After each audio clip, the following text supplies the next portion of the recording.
Fala galera, estamos começando mais um Ponto Cultural e hoje vamos ter uma matéria sobre a exposição Matéria e Memória e um PCE com o escritor Valdir Capussi. Roda a vinheta!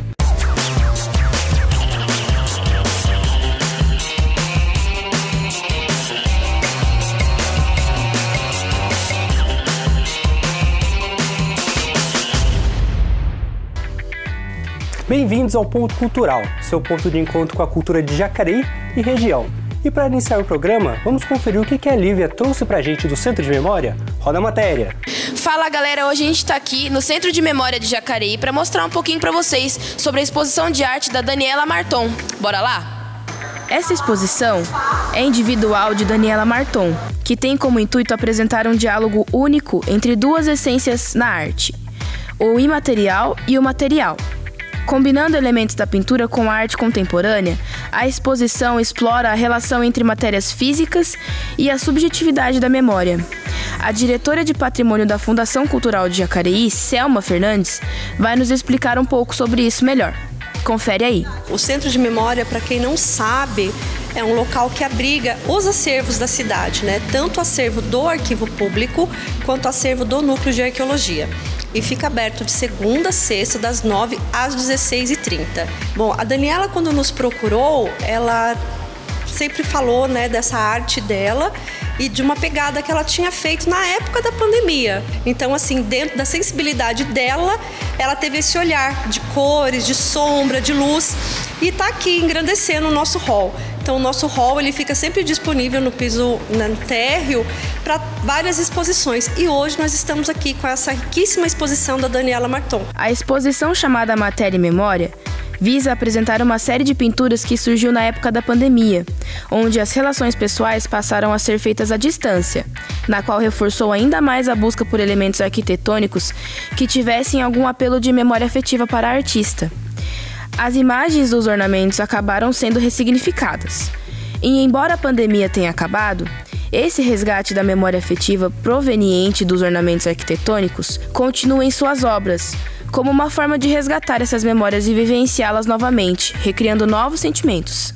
Este trabalho é fruto do mestrado de Daniela, um mergulho no seu interesse na materialidade e gestualidade dos materiais. A artista faz um processo de garimpo de referências, iniciando com coletâneas de imagens, ornamentos e referências arquitetônicas. Essa é uma série de pinturas, a quais eu desenvolvi no começo lá da pandemia, em 2020, onde que as relações sociais passaram a ser feitas à distância. E isso fez com que impactasse profundamente nas minhas pinturas, o qual eu comecei a selecionar imagens de arquitetura, seja da internet ou fotografadas por mim, que invocassem minhas memórias afetivas dos lugares onde é que eu vivi, morei, visitei. Eu ainda continuo utilizando nas minhas obras esse apelo da memória por meio dos ornamentos, o qual eu vi que isso criou uma singularidade na minha produção pictórica. Além disso, eu não utilizo apenas a tinta acrílica. Eu utilizo esmalte de unha, guache, resina, pó xadrez, pó de argila, entre outros elementos para estar construindo essas minhas pinturas. Além disso, as cores, em alguns momentos as cores são mais vivas, que está refletindo os meus sentimentos e as minhas emoções que eu quero transmitir para o público. Ora, às vezes as cores são mais introspectivas, como os tons de azuis, onde é que eu estou querendo mostrar uma certa tristeza, uma melancolia. A pintura se apresenta como resultado de atualizações das lembranças de Daniela, passando assim a matéria a fazer parte da memória, de modo que surja o passado ao presente, colocando-os em comunhão. O Centro de Memória fica aqui no centro de Jacareí, na rua Alfredo Schurig, número 300. E isso para a gente tem trazido um público maior e tem, inclusive, divulgado todas as nossas ações dentro da Diretoria de Patrimônio. Então a gente fica sempre feliz e muito honrado de receber esses artistas e ficar aqui no dia a dia com a sensibilidade deles, né? Isso cresce aos olhos, não só da gente, como chama muita atenção de quem passa pela rua. E eu convido a todos que ainda não tiveram a oportunidade de vir visitar essa exposição, ela fica aí até comecinho de junho, que venham, que prestigiem aqui tanto a obra, quanto conheçam também o espaço do Centro de Memória. Muito legal o trabalho artístico da Daniela. Não deixe de prestigiar a exposição no Centro de Memória aqui em Jacareí. E agora, bora pro PCE? É com você, Alice.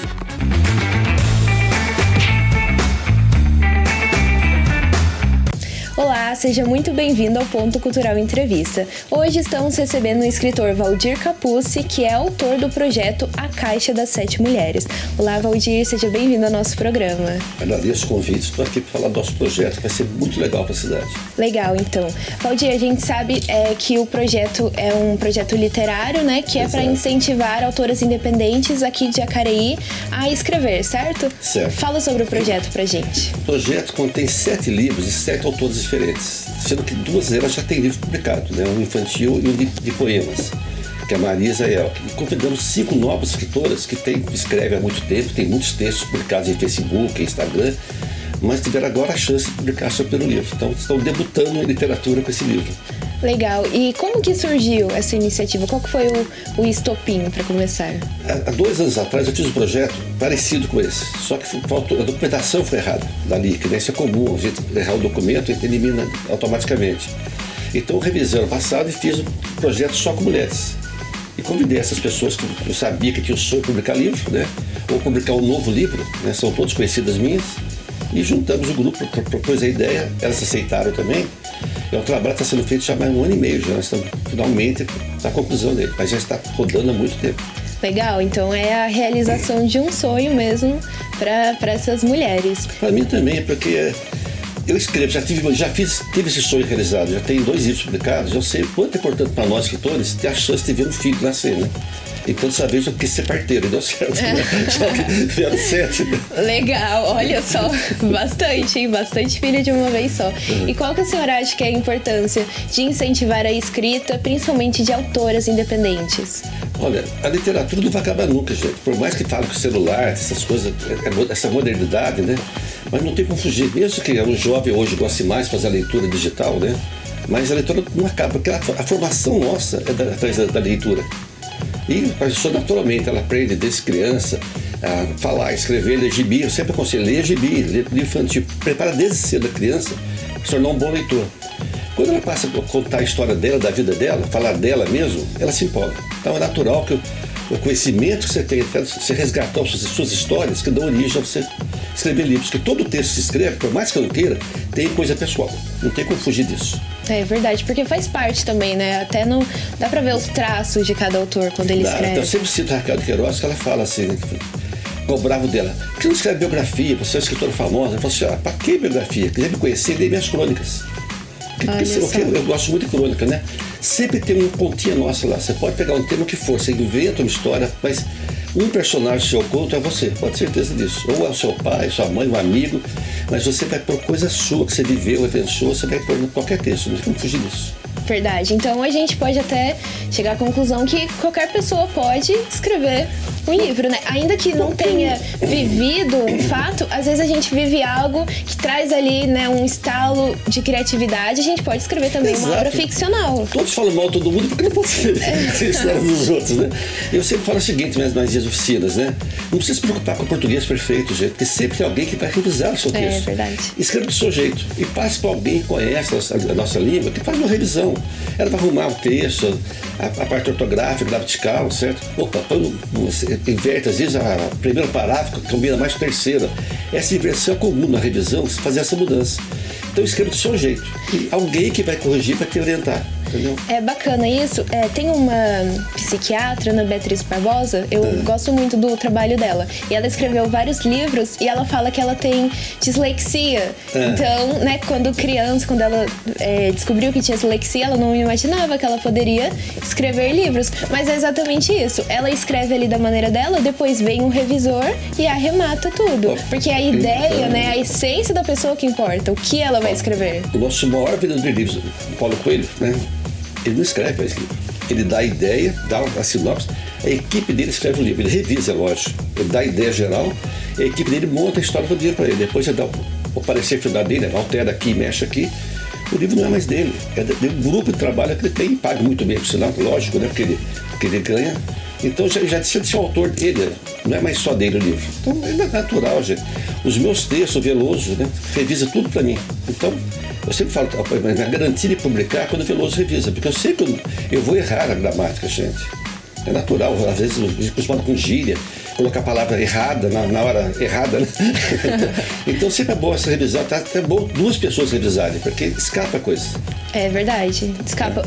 Até mesmo se a gente vai ler, chega um momento que a gente já tá cansado de ler aquilo, né? E aí é nesse momento que as coisas passam. Já peguei esse projeto nosso mesmo, Mundo das Autoras, eu peguei o livro dela revisado, você dá uma última olhada, corrigi 8 coisas no livro. Que iam passar, porque a pessoa que revisou, é um livro longo, 96 páginas, muito deles, não é tão longo, mas não adianta, até as 30 primeiras, sabe, depois está cansado, gente. Depende da hora que você vai revisar, você perdeu já aquele pique, não adianta. É verdade. Eu gosto de escrever na madrugada, acordo cedo, gosto de escrever, porque então silêncio total, quer dizer, minha cabeça está limpa também. Aí concentra mais também. Exatamente, concentração verdade. Geral. Então, mas ter esse incentivo é muito importante. E a fundação, ela tem também oficinas, né, para escritores. Inclusive, nesse projeto meu, das 7 autoras, 3 foram alunos da oficina. Então, ela oferece oficina de crônicas, contos e memórias afetivas, né? Que são a base da escrita. Pessoal, quero escrever um romance, né? Gente, comece o antes. Ninguém faz um texto de 200 páginas, não fizemos 2 páginas primeiro. O ideal é você começar a desenvolver crônica, curtas, né? Depois contos curtos e evoluindo nisso. Qualquer crônica você transforma em conto. Qualquer conto pode virar romance. Mas tem que ter a técnica, você pode ter muito preparo para isso. Para isso, mais escrever é ler bastante. Quem não tem a leitura não vai se tornar escritor, porque não sabe desenvolver história. É verdade, com certeza. A maior garantia que você vai escrever bem é ler bastante. Ler bastante, variadas opções, tá? Com certeza. Não ficar só numa só, você tem que ter toda literatura inglesa, americana, até japonesa, que hoje está muito difundida também. Os clássicos nossos, ninguém gosta, são maravilhosos. Ninguém gosta de Machado de Assis, né, cara? Eu passei a gostar há 10 anos atrás, com 60 anos de idade. Quando adolescente, eu odiava também. É porque é uma leitura mais densa, né? Mais pesada. E palavras assim difíceis pra gente, mas são os clássicos que ninguém superou até hoje, né? Machado de Assis daí é uma ordem do Brasil. Verdade. Então, Valdir, agora a gente vai para a segunda parte do nosso programa. Vamos ver algumas pessoas que falaram um pouco sobre escrita, né, a relação de cada um. Então vamos ver o primeiro vídeo em que responderam um pouquinho sobre a relação de cada um com a escrita. Qual a sua relação com a escrita? Você tem o hábito de escrever? A minha relação, a escrita que eu costumo praticar é mais escrita científica, né? Eu leio vários gêneros, mas na prática eu acabo atuando mais com escrita científica, acadêmica. Não muito. Eu leio bastante, mas não sou muito de escrever, não. Já fui mais. Hoje em dia não escrevo tanto. Hoje a minha relação com a escrita, o meu hábito de escrever é nas minhas coisas religiosas, devocionárias e também nos trabalhos da faculdade, de serviço. Ver que o hábito da escrita ele vai se perdendo mesmo, né? Como que a gente faz para cultivar esse hábito? Mas eu acho que é a culpa das escolas. Porque antigamente a redação era obrigatória. Todo semana você tinha redação na escola, você trabalhava isso. Hoje a escola passa automaticamente, não reprova ninguém, então o aluno não vai na aula e passa, não faz prova, tira 4, 3, passa do jeito, então perdeu o sentido do aluno escrever. E o próprio celular, né? Abreviar tudo também. Então, a linguagem da internet é horrível, gente. Gramaticalmente, você pode, de cada 10, você vai dar 9, nota 0 ou 2 para ele, porque ouvir escrever errado se perpetuou. Então, a pessoa não tem sentido mais. Precisa despertar essa vontade do jovem. Como é que vão despertar? Trabalhando na parte infantil. Porque a geração hoje, de 15 anos para cima, está quase perdida já, nesse sentido. Mas a nova geração de crianças pode trabalhar. Então, acho que dá chance de gostar disso. É verdade que o hábito de estar ali, né, o tempo todo com o celular na mão realmente cria na gente alguns vícios. Então, é comum... Incorrigíveis. É verdade. E é comum também a gente ver, né, no período de férias escolares, o pessoal fica muito tempo longe. E aí, quando volta, né, até estranha ter que escrever assim, caneta e papel, é até meio estranho. E o Luiz ali, ele escreve sim, só escreve do Corinthians, tá bom? Porque ele escreve só sobre o futebol do Corinthians, mas escreve. O importante é escrever, exatamente. Então. É o que importa. Vamos ver então o próximo vídeo. Tem alguma história da sua vida que você gostaria de transformar em um livro? Se sim, conta pra gente. Especificamente uma história específica não, mas com relação a viagens, assim, eu acho que eu tenho bastante coisa que eu gostaria de registrar e que talvez fosse um gênero atrativo, assim, essas ocorrências de viagem. Tem bastante coisa que é gostoso de lembrar e dar risada, inclusive. Para ser bem honesto, a história da minha vida daria um livro, não uma história Assim, para eu pensar uma agora, ficaria meio difícil. Mas, assim, a minha vida daria um ótimo livro até, eu diria de passagem. A minha própria vida daria um livro. Toda a minha caminhada dentro da igreja, aquilo que eu gosto de fazer, daria um livro hoje para mim estar contando para vocês. É exatamente aquilo que a gente falou, né? Qualquer pessoa pode escrever um livro, todo mundo tem uma história. Então, dentro dessa pergunta agora, é bom salientar, a oficina de escrita de memórias que eu faço pela Fundação, pega isso. Pega a história de infância, aquelas festas de família, as viagens, passeios assim, óbitos de família também, tudo isso é experiência de vida. Então a gente pega vários temas, né? Trabalho. Então cada aula minha eu dou um tema para trabalhar. Então eles fazem o texto em casa, eu levo na aula vídeos, levo música dentro do tema. Eles fazem a leitura, debatemos, comentamos cada texto, porque é o resgate de memória nossa, é o resgate de vida. Aí você pode montar os vários capítulos e escrever seu livro, tranquilamente. É bacana isso, né, de resgatar também acontecimentos, porque cada acontecimento provoca na gente um sentimento, uma sensação, e às vezes é aquilo que a gente precisa para desenvolver uma história, né? E nas oficinas mesmo, quando alguém conta, lê o seu texto, outro, nossa, eu li um motivo parecido com isso, eu soube de um caso assim, eles começam a trocar confidências em aula. Então passa a ser até um negócio assim, litroterápico a aula, porque todo mundo se abre na escrita ou na expressão oral, né? Legal, com certeza. Vamos ver então o próximo vídeo. Se você tivesse a oportunidade de escrever um livro, de qual seria o gênero? Eu acho que seria mais o gênero, talvez romance. Eu acho que me atrai bastante o gênero de romance, o romance atual, algo assim. Crônicas, com certeza. Religião. Olha só. Então, posso deduzir que o seu gênero favorito é crônicas? Crônicas e contos, mas eu gosto mais de crônica. Gosto mais de crônica. Eu sempre falo essa definição, Alice, eu falo que a crônica sai do coração. E o conto sai da cabeça, eu invento, né? Eu crio personagem, eu mato, caso, faço o que eu quiser com o personagem, quando é um conto. A crônica realmente carregada que a Nath falou. Quer me conhecer, leia minhas crônicas, porque a minha vida tá ali. Então, sai de dentro da gente. Sim, então a crônica, ela carrega a nossa essência. É muito mais íntima a crônica, não tenho dúvida. Sentimento e essência, com certeza. Vamos ver então o próximo vídeo, se a galera acha que é importante essa introdução à escrita. Você acha importante a introdução da escrita na vida das pessoas hoje em dia? Sim, mas isso se perdeu um pouco, né? Por conta das redes sociais. Hoje o pessoal não dá tanta importância para a escrita, porque hoje fica tudo no computador, celular, então não tem aquele hábito de escrever como tinha antigamente. É muito importante, só que muito difícil. As pessoas hoje estão muito imediatistas, querem tudo muito rápido. Ninguém tem paciência para leitura hoje. Hoje tudo é muito a manchete, e já o corpo da notícia ninguém se interessa muito. Então hoje, para introduzir a leitura, eu imagino até nas escolas deve estar difícil, por causa das redes sociais, celulares e tudo mais que hoje dá um acesso muito fácil à informação rápida, a pessoa não tem tanta paciência para a leitura, infelizmente. Interessante isso que o Luiz falou, que hoje em dia é muita manchete, ninguém quer saber do corpo da notícia. É verdade que... Mas é real isso. Mas sabe o que eu oriento fazer, gente? Como começar a escrever, então? Quando você tem aquele almoço domingo de família, aquela festa normal, um passeio, um piquenique junto, comece a contar história. Sempre que os idosos, os mais velhos contam história, os jovens sentem votos ouvindo. Isso é natural. Pode ter um ou outro que dispersa, mas a pessoa gosta de ouvir história para crescer a sua família, entendeu? Então, nessa hora, você começa a contar as histórias de família e fala assim, olha, escreva isso. Vamos fazer, o professor de redação fazer isso. Faz uma redação disso. Então, se criar o hábito de família, de fazer leitura junto, ou contar histórias junto, gente, você resgata isso. A pessoa aprende a gostar de ouvir, põe no papel isso. Vamos fazer uma brincadeira aqui em casa, até. É um modo de você levar a criança a escrever, levar até um jovem. Você consegue fazer isso, gente. Porque quando se reúne num bar, eles contam 1000 histórias. Igual pescador, conta mentira de monte, mas conta, não conta? Né? É verdade. Escreva isso, entendeu? Eu acho que o modo de voltar a escrever é questão familiar. E o jovem, nós estamos fazendo trabalho agora só para livro infantil, né? É para o ano que vem. Tá? É o próximo projeto nosso, mas eu estou só ajudando a montar, não vou encabeçar isso não. Para resgatar esse elo da leitura. Né? Que a criança pequena, você pode pegar um livro infantil de 5 anos, pode crescer 2 anos, ela vê o desenho, ela conta uma história. Então todo mundo é criativo.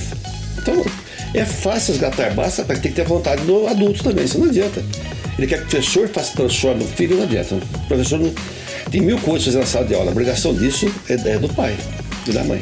Realmente é um hábito a ser cultivado, né? E a gente não consegue pensar a escrita sem a leitura, nem a leitura sem a escrita, né? Elas estão sempre juntas. Nesse caminho juntos, não tem como. Com certeza. Então, fica aí, né, a dica que precisa cada vez mais incentivar. Vamos ver então, Valdir, o último vídeo em que o pessoal faz perguntas, né? Uau, vamos. Se você tivesse a oportunidade de perguntar algo para um escritor, o que você perguntaria? Eu acho que eu gostaria de saber como é que é possível você escrever, né? Hoje que a gente tem, assim, muitos livros, muitas publicações, como é que a gente consegue fazer algo diferenciado, algo que não seja repetitivo, como que você consegue fazer essa distinção e escrever algo que realmente seja interessante, atrativo e não seja tão repetitivo? Como que eu poderia melhorar a minha escrita hoje e ter mais conhecimento? Olha só, então 2 perguntas, vamos começar pela primeira.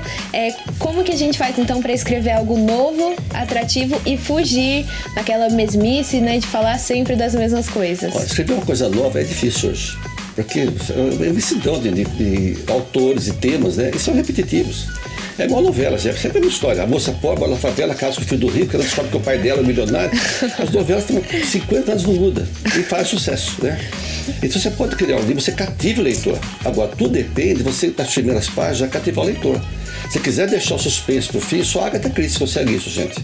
Você tem que prender o leitor. E outra coisa, escrever pro leitor. Meus alunos já falam, para essa mania de escrever, mostrar pra mãe, pro pai, pro irmão. Eles vão dizer que tá ótimo, às vezes tá ruim demais o texto. Então você escreve pensando quem vai ler o seu texto, esquece a família e os amigos. Imagina o leitor que não te conhece. Você cativa o leitor pela escrita, aí você prende. Então, o único modo é você exercitar, gente. Ninguém vai escrever um romance de cara. Você tem os estágios anteriores. E fazer um romance não é fácil, não. Tem 200, 300 páginas. Mas você prende o leitor com tanta página, você não tiver já uma tarimba, um treinamento para isso. Então, eu li, é meio difícil começar com romance, tá bom? É verdade, é interessante isso, porque realmente, né, a gente fala dos filmes clichês, é sempre a mesma história. Mas mesmo assim, vende, né? O pessoal gosta de assistir. Quer ver exemplo? Todo filme, eu sempre critico isso. Filme policial. A mulher sempre faz besteira, reparou? É machista. Tá tudo proibido, a mulher vai lá, vai sozinha descobrir o caso, ela é presa, o mocinho tem que salvar, ela apanha, ele apanha. É tudo igual. E Hollywood faz todo filme assim, mas é repetitivo. É que nem filme de terror também, né? Exatamente. Você tá vendo o perigo, você vai em direção. Mas geralmente se põe a mulher fazer a burrada. Repara nisso, eu falo, meu esposo, tá vendo? Nós desprestigiamos. Porque é mania dizer que a mulher fez a parte errada. Repara em filme, é sempre igual. E faz sucesso. Schwarzenegger fala, eu gosto de continuação. Porque sempre é igual o filme dele, né? Ele bate todo mundo, mas os filmes são sempre iguais, podem ver. E faz sucesso, que tem público para aquilo. Porque aquele público mantém, surge o novo, então vai se renovando, gente. Não tem como, né? O novo vai ser difícil fazer uma coisa nova, tá? Mas hoje o pessoal dos influenciadores digitais, eles escrevem livros. O livro não tem nada, às vezes. O Neto fica vendo aquelas coisas, um monte de personagens, né?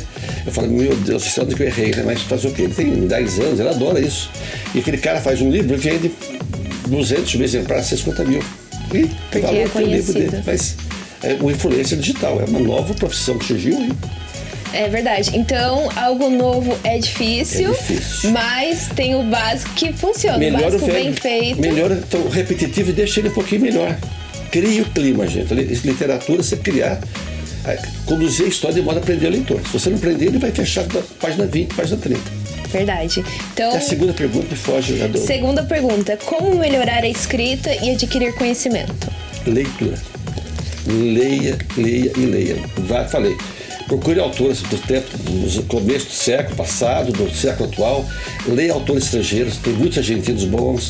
Procure. Quanto mais a pessoa ler, mais ela adquire essa visão de leitura, gente. Saber criar uma história, criar um suspense, se for o caso. Escrever uma cena de amor, uma cena de violência, depende muito de leitura. Então, só tem um meio, sabe? É lendo, não tem outro meio. A resposta, então, para essa pergunta, simples e direta. Leia. Leia. Tem a chance de fazer oficina minha, pode fazer que eu ajudo um pouco. Aí já ajuda mais também, ajuda, né? Na verdade, te dá uns passos, realmente. Não é que vou te tornar um escritor. Escritor se faz. Ninguém nasce escritor se faz sozinho. Mas todo empurrãozinho ajuda a melhorar. Com certeza. Valdir, quero agradecer sua presença aqui. Muito bacana o nosso papo. Agradeço também, brigadão, né? E só avisando vocês, começa a oficina agora... Começou terça-feira passada, dia 23, de Memórias Afetivas, está no Seju, Centro da Juventude. no Jardim Flórida. Na semana que vem, dia 30, até logo em seguida ao programa aqui, a segunda aula. Quem quiser pode participar. É toda terça-feira, das 7 às 9 horas, Rua Nova Jersey, 420. Quem quiser aparecer lá, será bem recebido, fará parte da nossa classe lá, tá bem? Bacana, obrigado. Fica o convite então, obrigada Valdir. Pessoal, o nosso bate-papo encerra aqui, mas você pode acessá-lo novamente no nosso canal do YouTube. Lembrando que nós temos um conteúdo exclusivo no nosso Instagram, @TV Câmara Jacareí. Nos acompanhe por lá para ficar por dentro das novidades, participar dos nossos quadros e para ficar bem informada sobre o que está rolando. Eu fico por aqui, obrigada pela sua companhia e até a próxima.